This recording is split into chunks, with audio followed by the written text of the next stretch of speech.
Pemirsa, putusan pengadilan seharusnya bicara soal hukum, bukan soal harga. Ini ada kasus di Depok, sengketa lahan berubah menjadi transaksi di balik meja.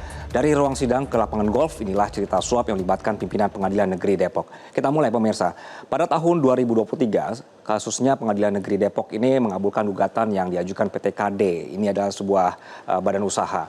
Ini terkait sengketa lahan seluas 6.500 meter persegi di Kecamatan Tapos, Kota Depok, Jawa Barat. Memasuki Januari 2025, PT KD ini mengajukan kemudian permohonan pemirsa untuk eksekusi pengosongan lahan ke PN Depok. Namun sampai Februari 2025, PN Depok ini belum juga melaksanakan eksekusi. Padahal PT KD sudah berkali-kali mengajukan permohonan mengingat lahan ini akan dimanfaatkan. Di sisi lain, pada Februari 2025 pemirsa, ini kemudian warga juga mengajukan PK atau peninjauan kembali atas putusannya. Dalam proses ini, Ketua dan Wakil Ketua PN Depok diduga meminta jurusita Depok ini kemudian menjadi penghubung dengan pihak PT KD melalui juru bicara ini, maksud kami jurusita ini. Kemudian juga mereka diduga meminta uang sebesar 1 miliar rupiah agar eksekusi lahan bisa dipercepat. Permintaan ini disampaikan melalui Berliana Tri Kusuma selaku Head Corporate Legal PT KD. Selanjutnya, jurusita PN Depok tadi, Yohansah Marwanaya, melaksanakan eksekusi pengosongan lahan. Jadi alurnya tadi pemirsa sudah ada sampai di nego harganya, kemudian lahan dieksekusi. Setelah dieksekusi, Berliana kemudian menyerahkan uang sebesar 20 juta kepada Yohan. Kemudian di Februari 2026, dia ketemu kembali Yohan di sebuah lapangan golf dan dalam pertemuan ini Berliana menyerahkan uang sebesar 850 juta rupiah. Uang ini berasal dari pencairan cek yang dibuat berdasarkan pembayaran invoice fiktif PT SKBB Consulting Solusindo ke bank. Itu dia pemirsa untuk berkenaan dengan kasusnya. Nah, untuk kronologi operasi tangkap tangannya juga seru nih pemirsa. Awalnya penyerahan uang dalam kasusnya diduga akan dilakukan pada pagi hari, di Kamis pagi. Namun pergerakan baru terlihat pada siang hari sekitar pukul 13.39 WIB. Tim KPK mulai memantau pergerakan dari ALF, staf keuangan dari PT KD. ALF ini terpantau mengambil uang 850 juta rupiah. Jumlah ini hasil nego dari awal yang harga fee awalnya diminta adalah 1 miliar. Selanjutnya, tim KPK terus mengikuti pergerakan pihak-pihak yang terlibat. Petugas memantau 2 mobil milik pihak PT KD keluar dari PN Depok. Jika digabung ada 3 mobil yang bergerak dan seluruhnya dalam pantauan tim KPK. Ketiga kendaraan ini akhirnya berada di lokasi yang sama di Emerald Golf Tapos dan sekitar pukul 7 malam penyerahan uang dari pihak PT KD ke pihak PN Depok pun terjadi. Setelah penyerahan ini tim KPK sebenarnya sempat kehilangan jejak mobil yang dikendarai jurusita PN Depok Yohansah Marwanaya dan kondisi yang sudah gelap ini juga sempat memicu kejar-kejaran di antara mereka. Namun beberapa menit kemudian KPK berhasil mengamankan kendaraan tersebut. Jadi akhirnya terjadilah OTT tadi. Dalam operasi tangkap tangan KPK ini, pemirsa, KPK mengamankan ada 7 orang. Mereka terdiri dari pimpinan PN Depok, pihak swasta, serta pegawai PT Karabadigdaya yang merupakan perusahaan ini. Dari 7 orang yang diamankan, 5 orang kemudian ditetapkan sebagai tersangka.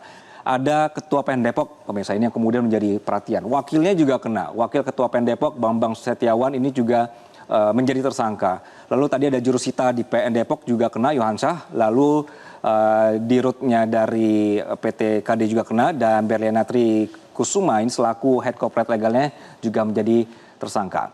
KPK juga menyita barang bukti berupa uang 850 juta rupiah tunai disimpan dalam tas ransel berwarna hitam.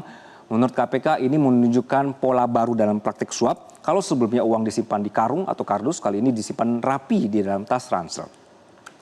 Nah pemirsa, Komisi Pemberantasan Korupsi, KPK maksud saya, kini melangkah lebih maju dalam mengungkap kasus dugaan suap di kasus ini, pemirsa. Kali ini KPK akan mendalami peran direksi PT KD, mengingat uang suap yang digunakan ini diduga berasal dari keuangan perusahaan.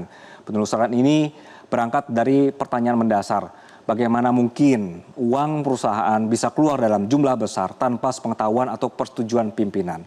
Nah, pelaksana tugas Deputi Penindakan dan Eksekusi KPK, Asep Guntur Rahayu menegaskan, pengeluaran keuangan perusahaan tidak bisa dilakukan sembarangan. Apalagi dalam kasusnya tersangka pemberi suap yang telah ditetapkan ini juga bukan sosok pemimpin tertinggi di PT KD.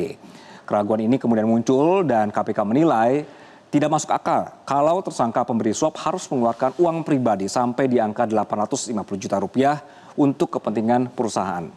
Nah, terlebih nilai ini merupakan hasil nego dari permintaan awal yang mencapai 1 miliar rupiah. Untuk menjawab ini kemudian KPK melakukan pendalaman, saksi-saksi diperiksa, sementara dokumen dan berkas terkait perkara ini juga sudah mulai ditelusuri.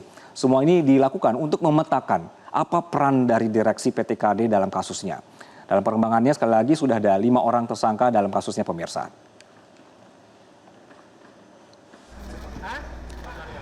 Baik pemirsa, di nama nomor 1 tadi Iwayan Eka Mariarta ini sebagai Ketua PN Depok ini juga menjadi sorotan publik karena diketahui baru menjabat sekitar 8 bulan sebagai Ketua PN Depok saat tertangkap dalam OTT.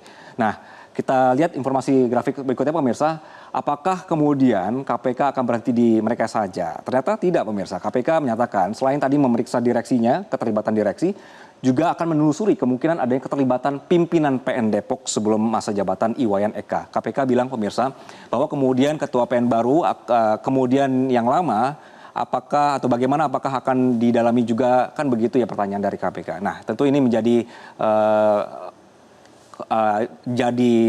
upaya dari KPK juga untuk menjadi pintu masuk untuk perkara selanjutnya atau juga memperdalam kasusnya pemirsa. Jadi akan ditelusuri orang-orang yang kemungkinan masih bisa atau terlihat terlibat dalam kasusnya. Jadi pemirsa, kasus ini kembali membuka luka lama soal bobroknya sistem peradilan di Indonesia. Jadi gara-gara kasus di Depok ini, lembaga peradilan yang seharusnya menjadi benteng terakhir keadilan justru kembali tercoreng. Meskipun pemerintah sudah memikirkan untuk meningkatkan kesejahteraan hakim, namun kenaikan gaji dan tunjangan hakim ternyata tidak otomatis menghentikan praktik korupsi di tubuh peradilan. OTT Hakim PN Depok ini menunjukkan satu hal penting pemirsa, bahwa bukan semata soal ekonomi, ada integritas yang rusak di sebagian aparat penegak hukum. Itu dia pemirsa berkenaan dengan kasus yang sedang menjadi sorotan di PN Depok. Jelajahi cara baru mendapatkan informasi. Download Metro TV Extend sekarang.